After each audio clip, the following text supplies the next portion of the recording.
Hey there everybody, PTPOP here, where I lead you out of the shark-infested waters of call center and corporate work. Today, I got a great one. This is a great one. This is a TikToker by the name of Thruth. And she was a former call center worker who did collections for student loans. It's a doozy, man. It's a doozy, and she tells it like it is. So, without any further ado, I'm going to jump right in and we will hear the truth from Thruth. Back in 2006 and 2007, I was a bill collector for student loans. I was also in college myself, and I feel like I have a unique perspective on this. I did it for a year and a half, and it was a huge eye-opener for me. So being that age, I was very naive to how the world worked. I did not have parents that helped guide me through anything. I was the only one in my family to go to college. I had a very broken household. I did. Now, let me say this. At the age of 18, most of us, regardless of what background you come from, regardless if you came from a broken home or a together home or whatever the hell there really is out there, none of us know our ass from a sack of potatoes. None of us do. They tell us we do, and they have us do very big adult things like go to college or sign up to go to war and things like that. But this young lady was actually collecting on delinquent loans, student loans, and she hadn't even graduated college yet. She didn't know anything about life. And I think that's kind of scary because, I didn't know anything about student loans at all until I walked into a bank before I went to Ohio University.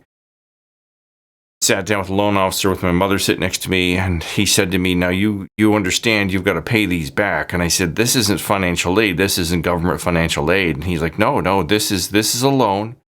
This is a commercial loan, and you've got to pay it back when you graduate. And I went, oh, shit. And I knew right away that I was on the hook for about $10,000, which I think in today's money, 40 years later, is almost $50,000. I was signing my life away. I didn't have parents that put any effort into showing me anything, really. So working with the student loans, it really woke me up to how much of a scam things are. It woke me up to how fast your debt can get out of control. See, I just don't understand how she's kind of blaming her parents. They didn't really point her in the right direction in life. I mean, I came from an extremely dysfunctional family, and I understood when that loan officer sat down with me and said, hey, you're going to owe this money, and there's interest charged on top of it. I got it right there. I don't think her upbringing or lack thereof has anything to do with this, so I don't know what she's talking about there, quite frankly. But it helped me realize that just because you're talking to someone on the phone who represents a company, it doesn't mean they have your best interest at mind. It doesn't mean they want to help you. And it doesn't mean what they're saying is truthful. So let me talk about how it works on the other side, or at least back then, how it worked. So I worked at a call center, and the call center was like a new building that was built in a town that there was a lot of poverty there. Like it used to have a lot of manufacturing, but all the manufacturing left. And so there just were a lot of struggling people. So this is what corporations do. They have a whole site survey team. They need to open a call center. They go to their site survey team and they say, let's go out into the country and build a new call center. Let's find a place that's impoverished where the people used to work in a steel mill or making shoes. The factories have moved away. Everyone's got a needle in their arm and they need a job, right? So they go in, they swoop in, they talk to city council, they talk to the mayor, and they say, hey, you got desperate people, we got jobs. And then they build these jobs up as if they're the savior of the world. They're going to save these people, give them jobs again, give them health care, give them benefits. It's all about having fun. It's all about having fun, Cash pay daily. And then they build this call center, and the people get to these call centers, and they're miserable, more miserable than they ever were in the steel mills or the shoe factories or the garment mills, wherever they were working before this. Now everything's done in China. And they exploit the impoverished areas of this country. I should do a whole segment on that. Back then, it was a tiered bonus structure. So basically, the more accounts you resolved, like the accounts that were delinquent or people, meaning people who didn't pay their bills, the more accounts that you resolved and the higher value of those accounts, the more your bonus would be. And like the people with the highest bonuses at the top, like there were a limited number of people who could get those highest ones. So there was this competitive edge of like who could resolve the most accounts, which kind of led to a lot of people, and there were hundreds of people in this call center, kind of doing some shady stuff to get people's accounts resolved. So I've worked in every aspect that there is to work in the call center environment other than collections. But I've worked in sales, and sales is a very competitive environment, and there's always the top tier sales reps, then the middle tier, then the bottom tier. And I can tell you that people cut corners all the time in sales. But when you're dealing with, well, you'll hear here that there are some people that actually omitted disclosures to their customers when they were trying to collect on them, which is illegal. You have to read your disclosures in a collections and banking environment. I know this for a fact. Otherwise, the company that is providing the collection service for XYZ Bank is going to get shut down and audited by the feds. For example, when I was training, they put me on the floor to listen in on a call with a girl.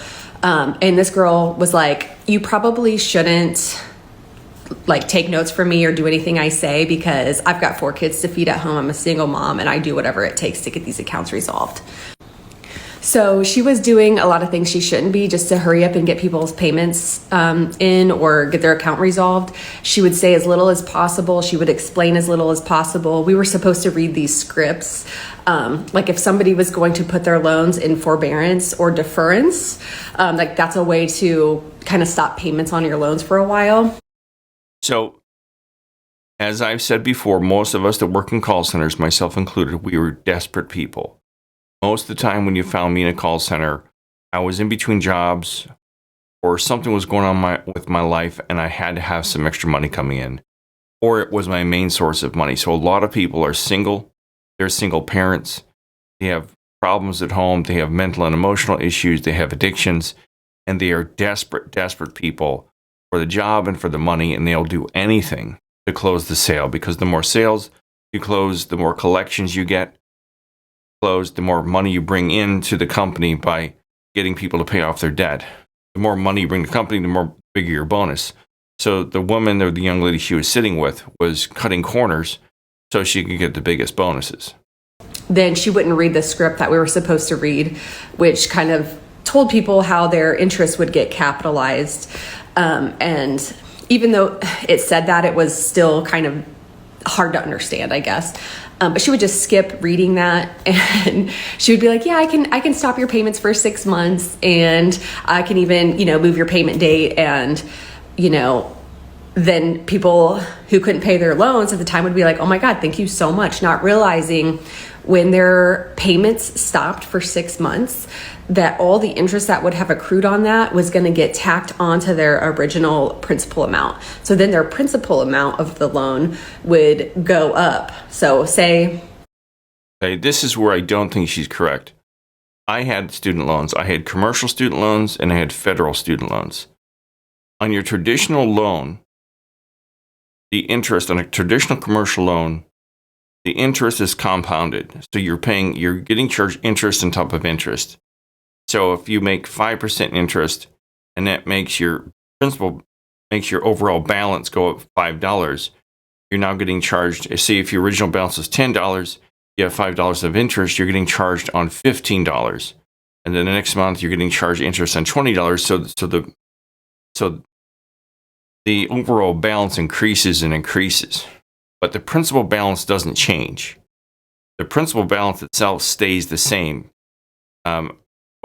Uncompounded, and in government loans, it's simple interest where they just charge you interest based off of the principal balance. But on a commercial loan, it's compounded, meaning you're charged interest on top of interest on top of interest, and it grows and grows and grows. But with a standard traditional low simple interest loan like on a mortgage, you're only charged interest off the principal balance. Because, well, it's supposed your principal balance is supposed to go down over time because you're supposed to be making payments on it. So as your principal balance goes down, more money that you pay into it goes to the principal balance as the balance gets smaller, and less goes towards the interest. It's called amortization. I don't believe on commercial loans or on government loans it's complex interest. It's not compounded. On commercial loans, it's compounded interest, so you're charged interest on top of interest. That makes sense.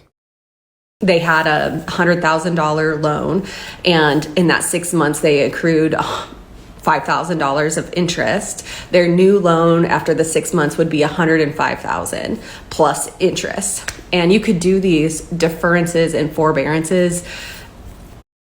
So I deferred all my loans. I got out of college in 1988. I didn't have a job, and my loans were due. Once you step off that campus and you put the tassel on your hat and you move from one side to the other and you shake the dean of students' hands and you walk off, you graduate, you owe that money, and I didn't have a job. And as long as you're not working, you can call up the student loan officer and say, hey, look, I don't have a job. Can I defer my loans? And they'll say, sure. They're supposed to tell you, they're supposed to say, hey, I just want you to know, as long as you defer these, we can defer them for up to, I think it was 6 months. But the minute you find a work, you have to call us back and start making payments again. And they're supposed to tell you what your interest is going to be, how it's supposed to grow over time, things like that. So I've been through all this. I know all about it. And it was scary because I just didn't know how I was ever going to get these paid off. Multiple times, like 4 times or more, if I remember right. So someone's loan could go up so significantly. Like I saw people's loans go from like $50,000 to like $90,000. It's just crazy. And then you're paying interest on that. I also spent the first part of the time that I worked there in the government sector, and then I moved over to the private sector. And so I had experience with both, and they did operate a lot differently. So this company did facilitate loans for the government, and those were a much lower interest, and those were much better loans to get. Yeah, my government loans for college were at 5%. And this is 40 years ago. I vividly remember they were at 5%. And my commercial loans were like at 8 to 10% or something like that. Private loans were much more aggressive, I guess. The interest rates were way higher, and they could straight up just garnish wages. And we had access to see like how much property people owned. And so it was just kind of a different world over there.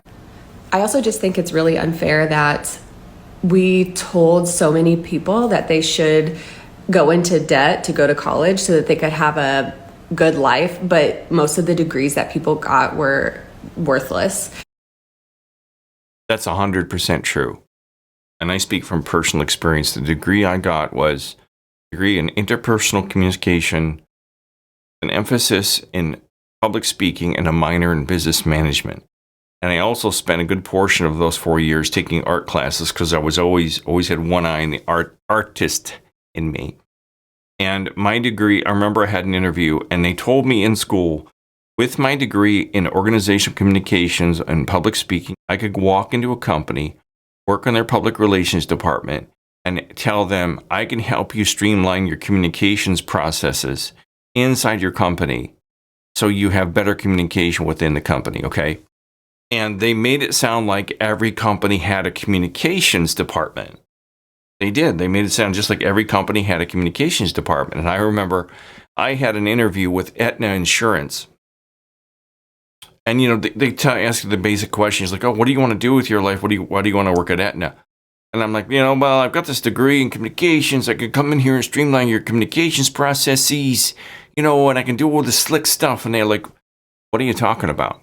We don't have a communications department.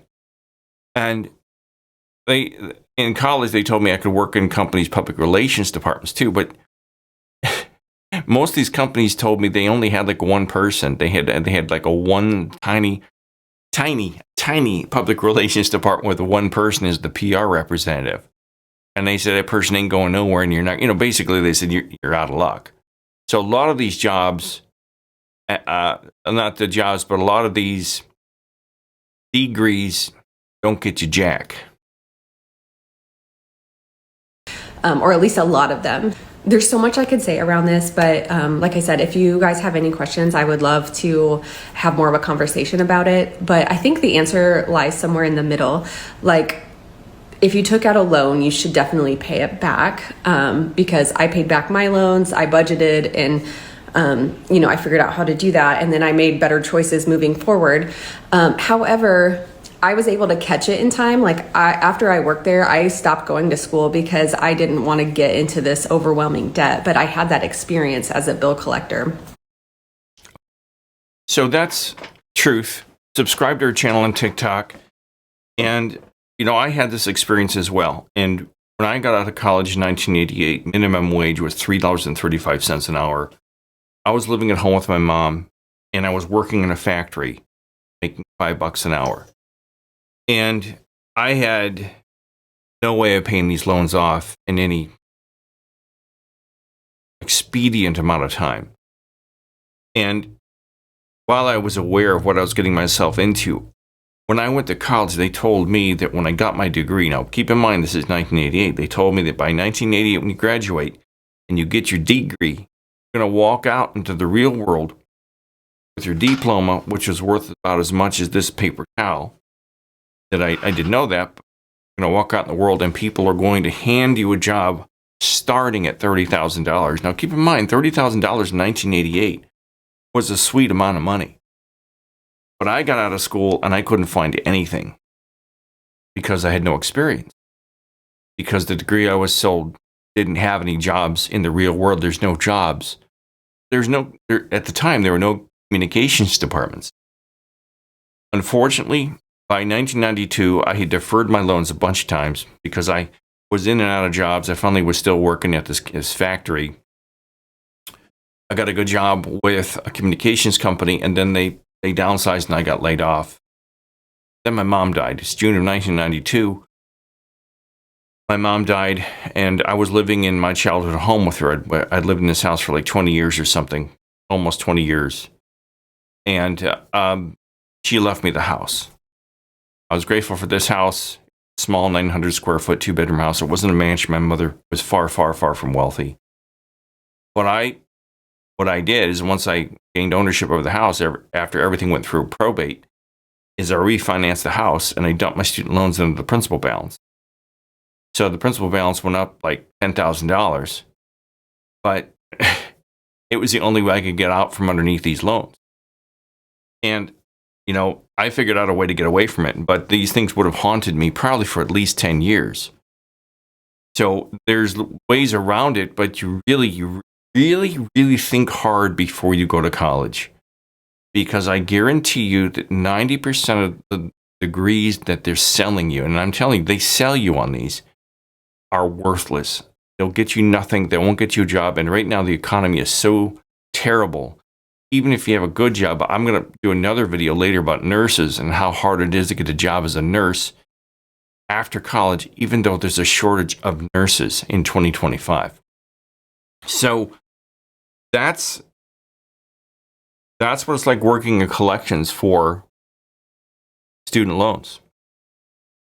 And people do all kinds of things. They'll tell you can defer your loans. And I think my analysis of the student loan deferment was a little bit off. Government loans can be either subsidized loans or unsubsidized. If they're subsidized and you defer them, there's no interest accruing. But if they're unsubsidized, interest accrues daily. Things may have changed a lot since I had a student loan. And subsidized means I think that somebody's backing the loan. Like if it's a government loan backed by, I don't know, BlackRock. I have no idea who backs a student loan. But if you've worked in a collections call center, let me know what it's like. Let me know if you've done student loans. Let me know if you had student loans and what it was like for you getting them paid off. Are you still struggling getting them paid off? The higher education in this country is an absolute lie. It's an absolute lie. Now, I know there's people, even friends of mine, they'll say, Pete, you don't know what you're talking about. But I do know people, lots of people that have never used their degrees, including my wife, one of my brothers, and a bunch of friends. I've got a bunch of friends. I've got guys that studied history. You know, I know people, my wife had a political science degree. You don't need a political science degree. You want to be a politician? You really should study law. But anyway, let me know what your experiences has been in this fine world of education and your student loans. I'm PTPOP. Give me the thumbs up. Subscribe if you like what I'm doing here. And shout it from the rooftops, people. All right, guys. You have a good day. And hang in there if you're still working in call centers. From what I hear, there's still horrible places to work. There's no escape. The insanity of the call centers. Hasta la vista, baby. The crossroads dropped you off and left you here. Now once you leave, you can never go back. Now walk 1,000 miles in your shoes. My clothes are torn and tattered, my heel bruised. Then I think I understand you now. Yes, I understand you now.